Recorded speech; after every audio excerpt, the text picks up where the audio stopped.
How can the number 9 ranked Alabama quarterback room, as judged by PFF, how can they be ranked 9th and they haven't even had over 100 snaps combined out of 136 FBS teams? That's just weird, right?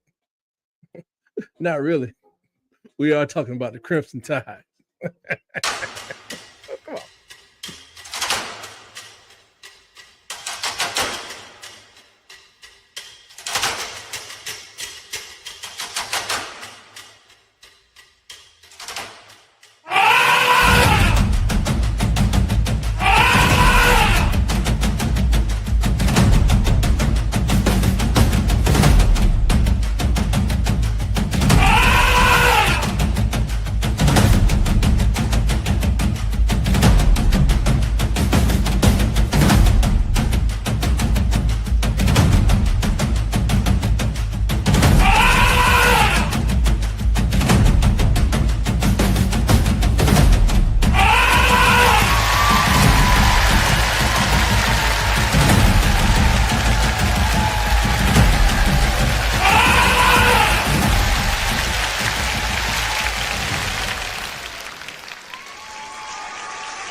Roll Tide, Alabama fans. Roll Tide, and welcome to Tide Sports. This is the Alabama Football Megacast and the People's Crimson Tide Network. Thank you for thumbing over and checking me out on whichever virtual space you are checking me out on maybe a big screen.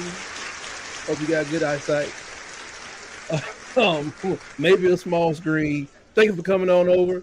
Share a pound with a brother when you come in. Drop that pound right on that subscribe button as you settle in. We need your pressure on that button to take this channel to 1,000 subscriptions. Yes, sir. We need 1,000 subscribers here today. And if I successfully stimulate the happy juice in your drink matter and make your funny bone jiggle, please don't forget to poke that like button right in the eye.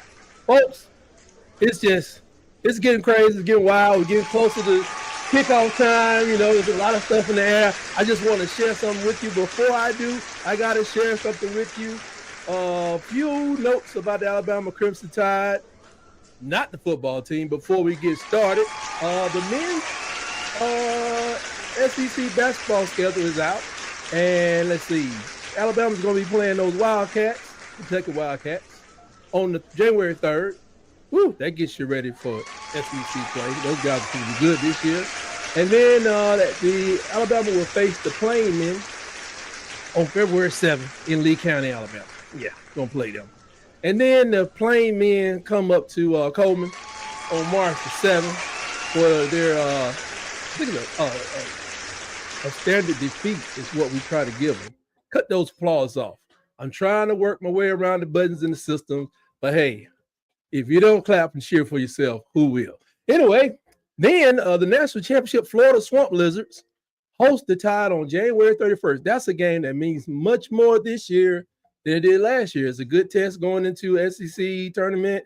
I mean, them guys it's like, I kind of remember Auburn getting a little bit better, a little bit, not a lot, and Alabama trying to play better basketball. Then Florida goes back to back in basketball. I'm like, what? Now, here we go. We reach Final Four. The Auburn reaches Final Four, then we reach Final Four, and Auburn goes, Florida wins that championship. I mean, come on, man. We have better basketball players in the state of Alabama than that. Woo! Okay, let's see. Now on to the grind. Let me pull this up really quickly. All right. I don't like it looking like that. I like it looking like that. Now, got a little report. It's day 6 of fall camp. I think they're in the pads right now. Overall, day 6 shows that the team is getting physically prepared, but still fine-tuning their identity under Kalen Deboer. Got a lot of good news to report. Some things are in question. Some things are being fluctuated right now that I don't like fluctuating. The reps suggested ongoing evaluation across different positions. The intensity and the tempo reflect the championship caliber program. Reloading, not rebuilding. That's good news, folks. The quarterback reps are, mainly it's balanced, but Ty is getting the nod there. They do like looking at Austin Mack throw the ball, and from the film I've seen, he just looks like, I mean, the man got some arm talent.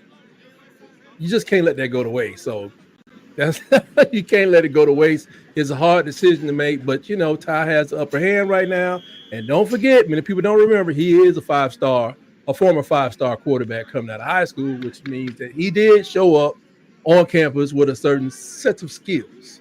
Let's see. Where we at? I said arm strength, blah, blah, blah. I'm saying the same thing over and over. Now, this is what I found interesting, that the wide receivers are beginning to separate themselves, literally and figuratively. Jeremy Bernard is impressive. Hollywood is impressive. Y'all know that. Isaiah he's needed, not just impressive. But Jalen Hale has stepped up in the fray of everything, and he's turning heads out there. And just to let you know, this may surprise some people that cheer for Vanderbilt, especially a guy named Vandy Chris, but Ryan Williams has been added to the watch list for the Walter Camp Player of the Year award. He is one of 46. He's one of 46 players in college football that has been added to the watch list, and he's a sophomore. I don't know how many sophomores are on that list. I know Vandy Chris disagrees because he said Ryan Williams, on the way to 1,000-yard first season or whatever, however many yards he had, he only ran one route. Well, hey, Vandy Chris, people just don't agree with you. Whatever he did, you got to remember he was 17 and he was in his freshman season. All right. Oh yeah, forgot. He's also been named to the Maxwell Award watch list. Only in America, to quote the great Don King, can a guy that runs one route could be nominated to be one of 80 players in college football to be added to the Maxwell Award list. A list where this young man is being monitored to be one of the most outstanding football players in the country. Vandy Chris, say it ain't so. You got to call somebody, Vandy Chris, because they didn't see what you saw. They didn't see. And for the record, Vandy Chris, for the record, I know you like the math, the statistics, and everything.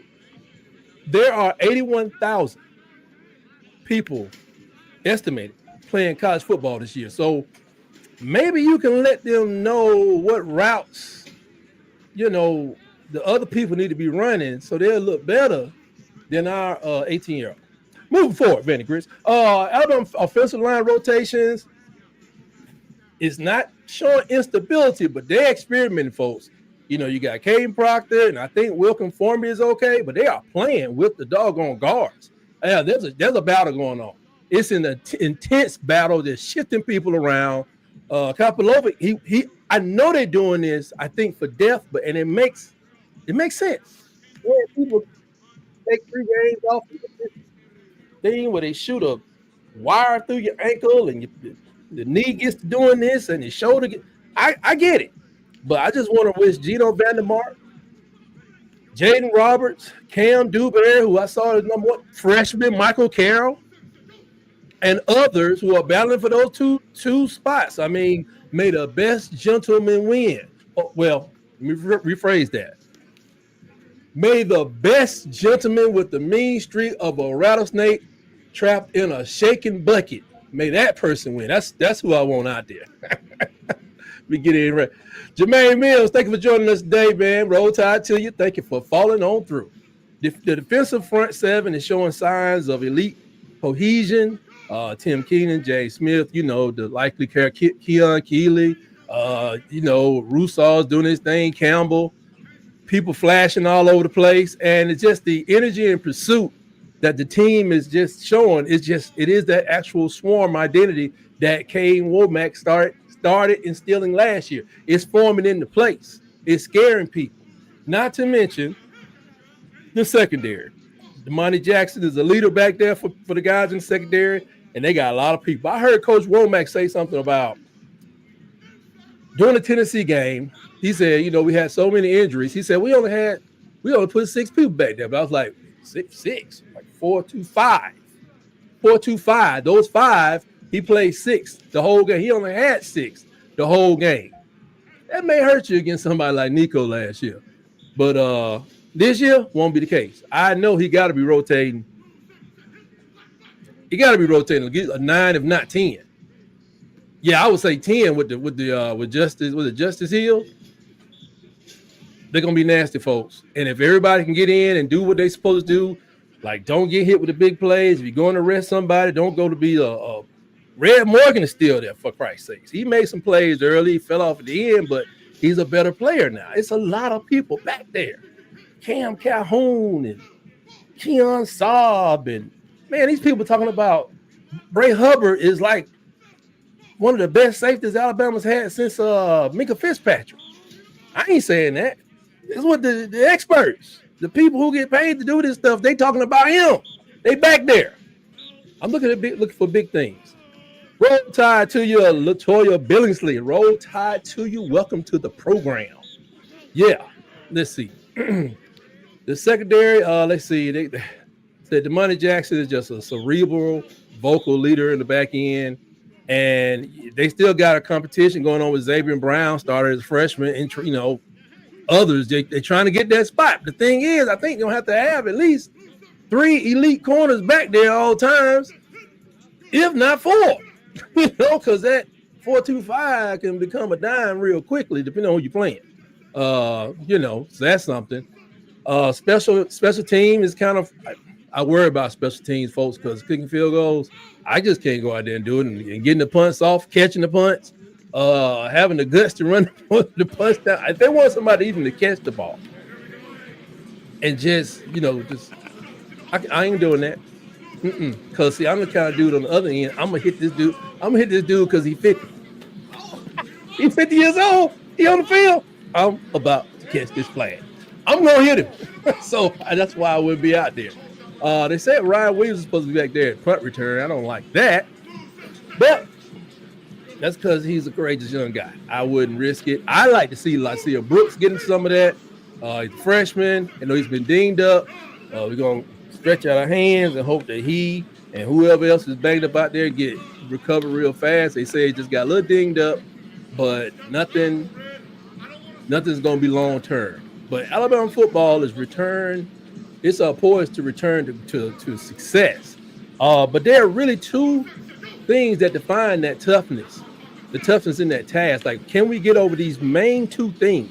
And I was reading this on Bama Hammer. You gotta say it, you can't say Bama Hammer online magazine.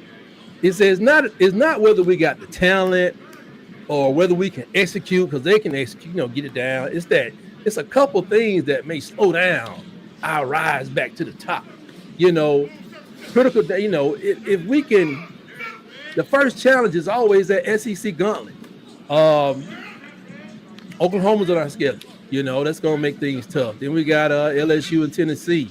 You can't write off the Plainmen over there on the other side of the street, over there on the Georgia side of things. And we got to play Georgia too. And the second is,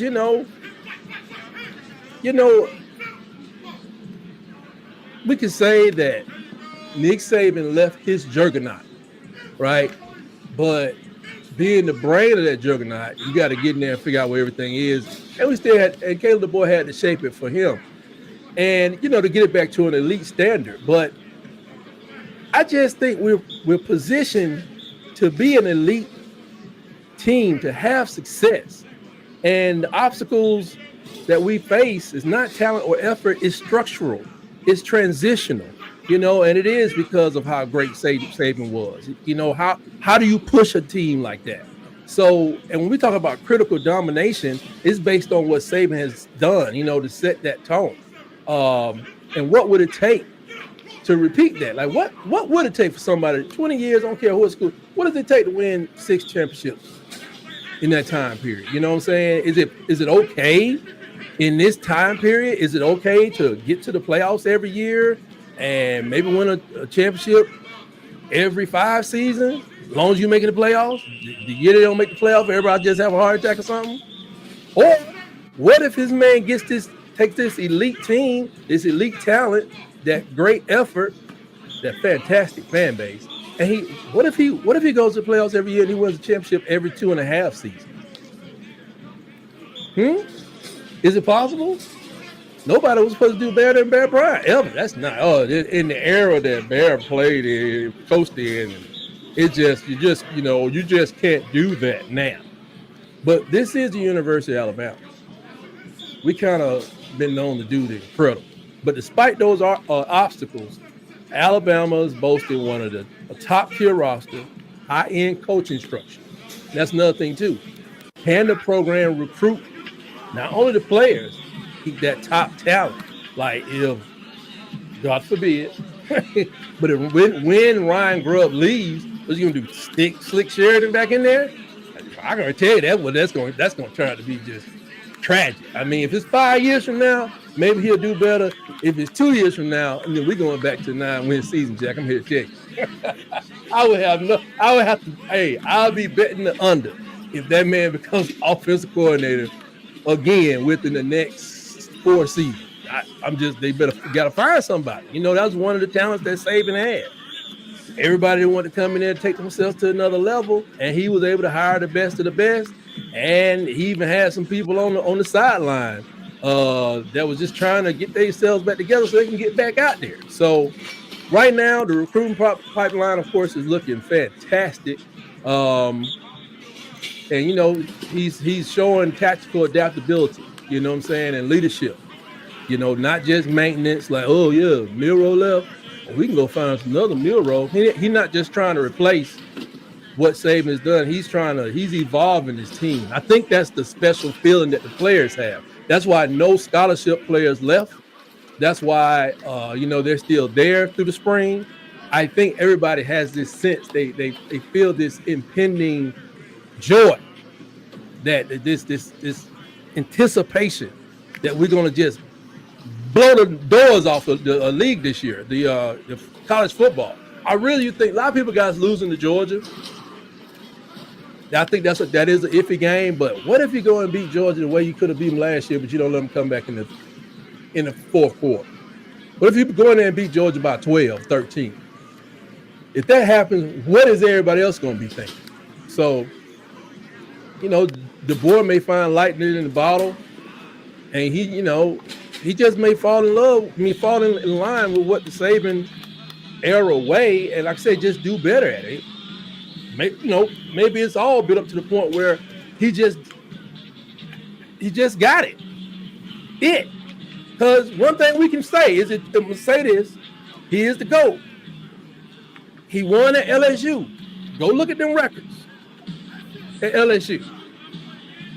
That wasn't the Saban that we got. We got the new and improved Saban by the time we get to Alabama, and maybe the school had something to do with it. Maybe the talent, the history, the tradition, the willingness to do everything.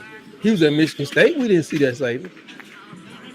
Wherever Kent State, LSU, caught lightning in the bottle, polls were favorable, but it wasn't that consistent. Didn't do that well with the Miami Dolphins, but that's pro.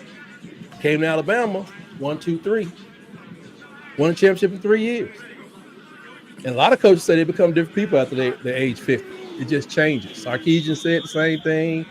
I think even Dabo said something like that. Just get to 50 and you just stop. You stop answering the people the same way when you're a college football coach. So we know this one thing. If anybody was to win 2 to 3 a championship in 2 to 3 years, there's only probably about 5 programs that could pull that off. Like 3 championships in 10 years. There's about 5 programs. Right now, 5 programs that could do it. And if your team hasn't won one in the last 20 years, you're definitely not one of those programs. I'll throw in there, I give Texas the nod, but it's probably about 4 or 5 other programs. But we do know one thing. The University of Alabama is certainly one of those programs. So I don't want to get too far out over my skis. It's not, it's hard not to, because I got the anticipation brewing in me. But what we do know is this: leadership is key. And I saw information on the word that he's using to refocus the team this year. This was in Touchdown Alabama. They were talking about this. That Coach Deboer is just not throwing around a bunch of slogans. He is dropping statements. But the main word he's using is the one that's right behind me now. Edge. He's talking about edge. Said not the kind you find on a schematic diagram. He's talking about having an edge. He's talking about like wearing an edge like your armor. He wants this tie to be mean, sharp, and relentless. It's not about just effort. It's about obsession, aggression, and outworking everybody in the room, including your teammates. So this isn't, a team looking to participate in the SEC arms race. Yeah, we got you, LSU. Yeah, shoot a bird over there to Ole Miss because we're not playing this year. No. He's looking to basically own the whole doggone thing. He wants to dominate in his own laid-back Midwestern way. You know what I'm saying? It may not show on his frown into the game, on his brow into the game, like Saban always like he had something to do, which is a good trait, by the way. But he wants to, he wants his squad just to, show up, take over wherever they are, whether it's in the weight room, the practice field, or Saturday night in Baton Rouge, or wherever, or especially at Bryant Denny Stadium. The expectation is domination with an attitude. Boy, I'm ready to just hit somebody. I'm ready. I'm ready to hit somebody. Just reading through this again, I'm ready to hit somebody because of my how my health insurance is set up, I'm not going to do that. No, I'm gonna stay right here in this seat. But veterans like Tim Keenan, they have fully bought into this, describing the team as gritty, physical, and dialed in. And the translation is Alabama's not trying to prove people wrong, which is what a lot of my other people that I talk to about this, they're planning to prove to people that Alabama is still the standard. It's still the standard. I heard the same thing. I heard that Crane and Company, the Crane, they are Auburn guys, but they say that's still Alabama. They went 9 points. That's still Alabama. That was almost his direct quote. They lost 9 games. They won 9 games last year. It's still Alabama. Nick Saban's not there. That's still Alabama. It's just like it's still Alabama. So this is exactly right. We're trying to prove that we're still the standard of college football. He has the word edge is plastered all over team materials, meeting. I'm gonna change this to the tight sports edge. I don't know, that might not work. But if you're lining up across from the University of Alabama, just bring your mouthpiece, make sure your insurance is paid up, and get ready to go. I always said one thing about those Saban teams going back to 2011, you may beat the University of Alabama.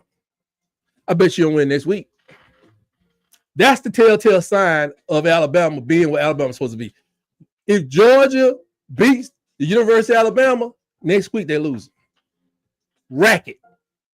Promise you. You're not supposed to be able to just truck through the University of Alabama, right? That's the telltale sign. We so tough in our losses, you losing too. And it goes without saying. Ryan Grubb, he gave an update on the offense. If you watch all these, they do a lot of great jobs. Just giving us information, doing press conferences. But Ryan Grubb, you know, he ain't shy. You know, he talked like a man who's holding the keys to a Ferrari.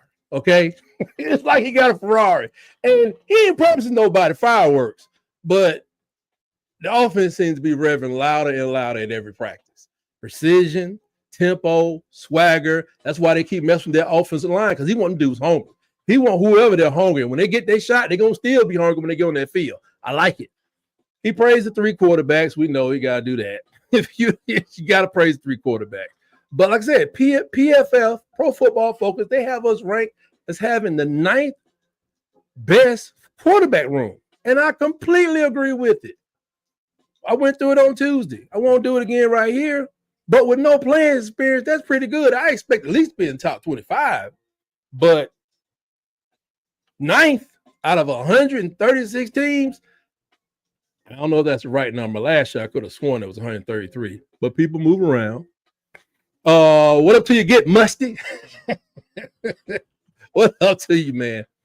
But they're big, you know, they're building down there. The offense is building chemistry. They're mastering the install. Grubb made it clear this system will attack. He's not interested in playing not to lose. He wants mismatches, aggressions, and the scoreboard to light up like Times Square. I'm like, oh, wait a minute. You started to sound like Gus Malzahn a little bit. Well, you know, somebody hope they got somebody can yank on his chain. You know, I don't want to run my defense in the ground. But the receivers are stepping up. Horton, Hollywood, Jeremy Bernard, Jalen Hale leading the way. But then, you know, they're looking for trust. Grubb says it's already been earned in every rep because of his scheme. You know what I'm saying? And if you're late, you're gone. If you're late, you got to move out. You're gone. The offensive line, physical, deep, and hungry. He hinted that once the protections get ironed out, the unit may bully people like 2012. Now, see, that's kind of key. You got to go back and look at 2012. See what we did in 2012. 9 championship, 11 championship, 12 championship. Go look at that. Go look at the offensive line. And you will notice in 2012, it ain't no need to bully nobody if you about to throw for 5,000 yards. It helps to bully them. But if you bullying like 2012, then we put some numbers together on the ground. So the defensive line that we play against, just consider that your friendly warning. Last year, Alabama rushed for 2,260 yards. That was last year. We just want to let the running back get 85% of that this year. You know what I'm saying? Plus, maybe another 600, you know. Just give us about 2,800 yards rushing. That would be fantastic. Still don't mean Ty won't throw for under 35, 4,000 yards. It could be that kind of offense, especially if you get a defense that turns it over to you and you know what to do with the ball. Ty was very high in turnovers last year, just had offensive sputters and splats, you know, just didn't get there. But the bottom line, the offense isn't just progressing, you know, getting better every day. They trying to punish people, and I like it. And if Grubb's confidence is any clue, Alabama is about to remind everybody what a real vertical passing game looks like. Now, I don't care if it's 9 routes or whatever. Let's get the ball down the field I don't care if we throwing this up to run or run. I don't care. Let's get 3,500 yards in the air. Let's get 2,800 on the ground all in 1 year. Fantastic. Give my defense some rest. Make them stellar. Let's finish as the top 5 defense in every category. That's kind of difficult, but it would be great. Now we are 23 days from the FSU game, give or take. And there are a whole lot of predictions out there being thrown around about the University of Alabama. I found this in Saturday Down South. This writer is more Bama's for Alabama than I am, more biased for Alabama than I am. I mean, they just ranked everybody on a couple different tiers. Tier 1, he called a standard, and that's Alabama. And this wasn't done like based on last year, of course. This is based on maybe a few years. Give yourself 5-7 years. So, you got to admit that what everybody wants to be, we have already been considered. Some would say we already are. Everybody wants to be Alabama or better. Like Alabama, with a different name, insert your school here. They would love to have the success. So that's tier 1. But what's funny is he went through the next tier, kind of a tier 1A. It's your playoff contenders. You got to respect the people who went to the playoff last year. He thinks Ole Miss can get into that tier, but Georgia and Texas already are, and he did not include Tennessee in that. These are basically Alabama's future victims. They're good for sure, but they know the difference between being dangerous and being inevitable. You know what I'm saying? At Alabama, we have a sense of inevitability. Even when I was a little boy, I used to say like in 1985, after we lost, then we began to lose to Auburn 3 years in a row. I said, we're going to win that championship for y'all, dude. They're like, shut up. I was like, 1992, gotcha. And then even from there, I thought we would get better and keep going back. We didn't. I always kept my chin up. But it still felt like it was inevitable. I mean, how can a Bear Bryant come here and establish all this? We can't get a coach to get us back in there. What the heck is this? We tried, and then we finally ran up on Saban. So I still see it as inevitable. I will say that all the rest of my days. I've been around seen it too much. Now, he said he kind of was joking. He put LSU in a tier of his own, and I sort of don't disagree because it wasn't about evaluating the ceiling of the team because of the talent. It's because of the coach. So on pure talent, LSU is a conference title contender with a few questions. You know what I'm saying? Everybody got questions. We got questions at kicker. We don't know who the guards are right now. We still wondering who the quarterback really is going to be. But that doggone Brian Kelly, this man left Notre Dame after he went to the playoffs twice. Then he said he wanted the opportunity to compete for championships. So he left for LSU and he ain't sniffed the playoff. How you get quote unquote better players? Meanwhile, he had a Heisman Trophy winning quarterback. And meanwhile, Marcus Freeman, led by Riley Leonard, I don't know if that's an insult. They went to the CFP game. So it got to be Brian Kelly. Kelly hadn't, and I didn't even know this. Do y'all realize that man has not won a season opener at LSU? And then now he got to beat Deboer to win one this year. I commend you sticking your chest out there, but bro, you better go schedule Tulane till you get it right. I know Nick Saban started out with that playing. Was that Clemson that first year? Because Tommy Bowden was still there. I don't know if that was 08, 09. You stick your chest out there because you know it's right, but you got to prepare him for it. Going back, what is this? 2021, the 3-point underdog. He lost 40-13 to Tennessee, 50-30 to Georgia. What else we got? Alabama beat them 42-28. That couldn't be in the beginning of the season. Oh, yeah. That was another thing. The Bayou Bengals are 5-5 as an underdog to top 10 teams. The losses have looked bad. That's what this is. 42-28 to us, 38-23 to Texas A&M. I mean, what a beatdown, man. Brian Kelly, just go smack on the desk again. So I could put Ole Miss in this category too, because Kiffin's decisions on fourth downs are perplexing to say the least. But still, he ain't this. I don't even know if Ole Miss has the talent that LSU has. Not yet. I mean, they're good, but LSU, man. Anyway, tier 3 is the dark horses. LSU, put them back in that category. Tennessee, Missouri, Oklahoma. And the translation for tier 3 is they may pull off one upset and then get smacked the following week, which is typical in the SEC if you're not ready. So it's fun for chaos, but irrelevant by December. The middle tier is the frisky but flawed category. So you're talking about Texas A&M, Auburn, and Florida.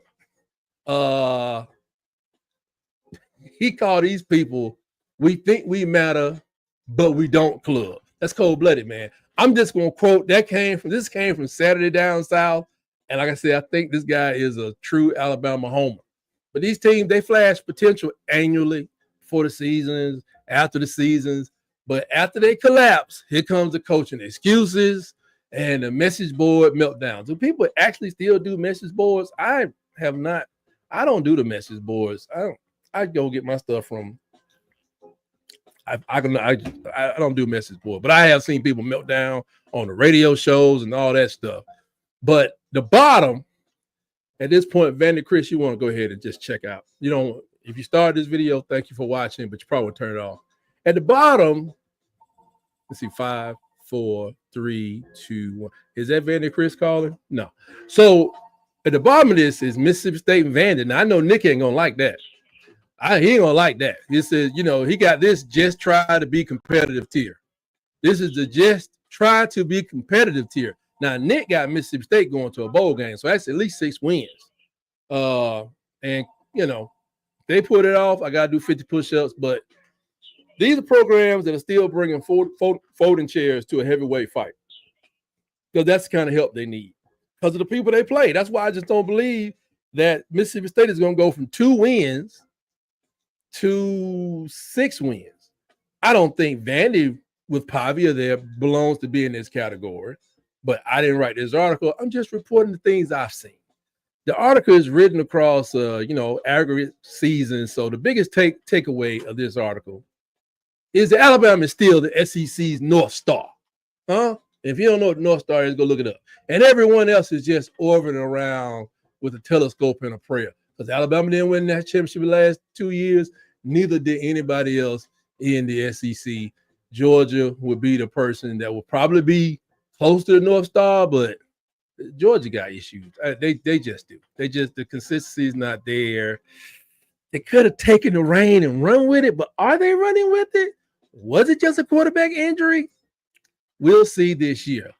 Lastly, since I've already jabbed 2/3 of the SEC, let me bang on one more group before I get out of here. Are there any Jalen Milroe haters in the house? Are there any more Jalen Milroe haters in the house? Well, Milroe, he's fresh off of the Alabama assembly line. Well, I saw hundreds and hundreds of Alabama fans actually type, agree, and share that this man is not going to NFL. He was selected 92, 92nd overall by the Seattles, and which is one of the boldest QB picks they did since they got Russell Wilson out of Wisconsin. But Russell Wilson, he had a heck of a year that year after he transferred from NC State. Now, he hasn't played yet, but a lot of people are taking a look at him. Coach Mike McDonald, who fired Ryan Grubb, by the way, he likes his decisiveness and his quick delivery. Who knew? And they're saying that he may actually be legit. That's what they think. That's the conversion is saying. Like Mike McDonald said, this guy may be real legit. I'm telling you, he legit. If I've seen a lot of people in the NFL, but he legit. He real legit. So when Milroe blows up in a year or two, we will let you know right here on Tight Sports. I'm going to report everything he do. You're lucky I don't give you Jalen Hurts' stats all the time. But I don't think people are in contention about Jalen Hurts. I just had, because then nobody hate Jalen Hurts. This Jalen Milroe stuff is crazy, though. I'm going to show people just how horrible Nick Sheridan was as OC. And well, why the board didn't take over? Because it ain't his job to take over. Anyway, Slick was the real. How did the man regress like this from almost a national championship berth to like nothing in 1 year? What changed?